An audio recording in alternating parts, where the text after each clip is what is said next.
as you are presenting yourselves. I'll start by some few grammatical mistakes. When you are talking, you always mind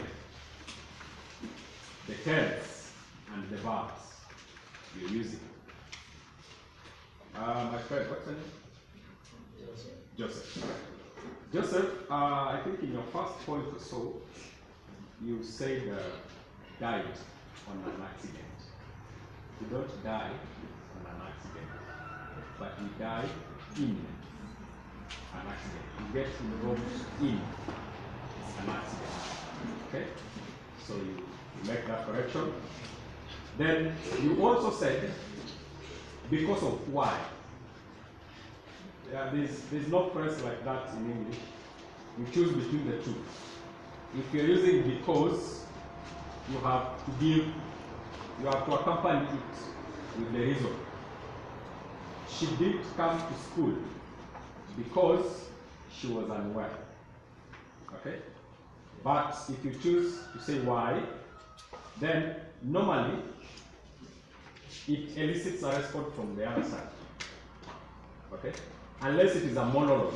No monologue, when you're talking to yourself.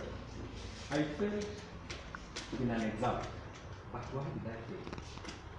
A monologue. Okay? So there's no way you can use because and why at the same time. So you make that correction when you are talking. There's nothing like because of why. It doesn't exist in English. Then also when you're constructing your sentences, there is an aspect of singular and plural. Know how they alternate in a sentence.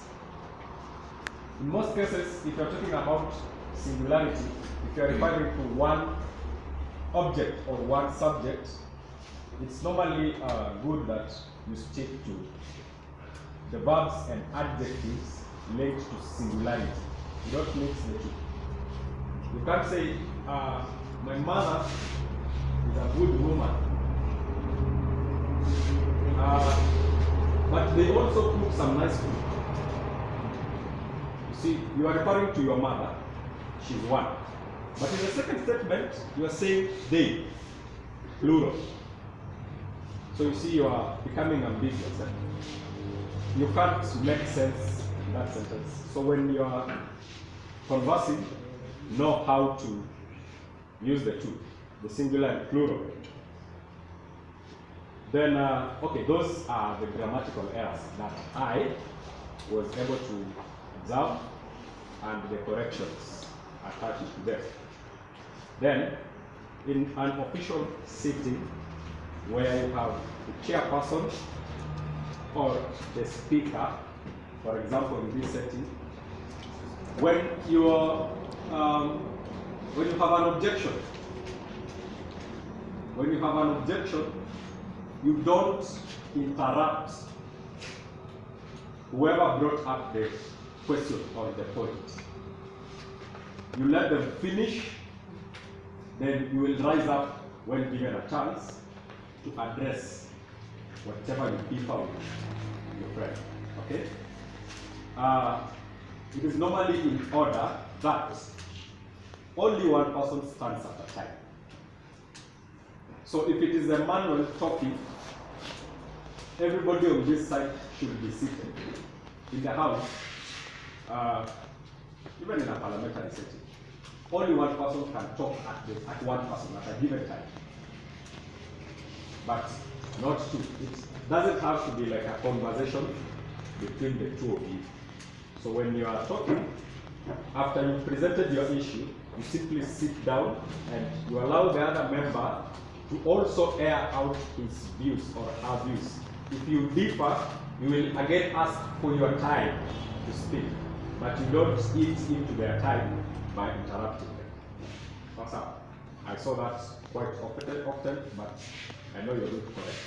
Then the second thing, if you want to object, you seek permission or you address whoever you are addressing through the chair, through the speaker.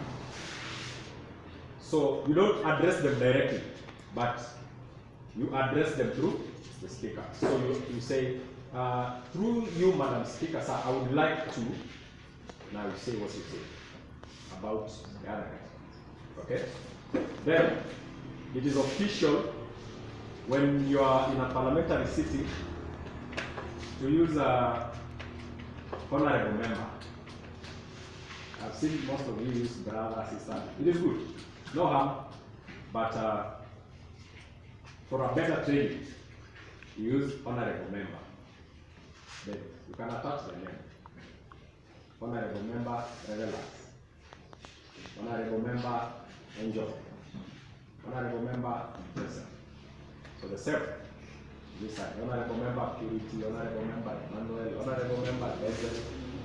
So you address your colleagues that way, so that you have some decorum and respect to each other.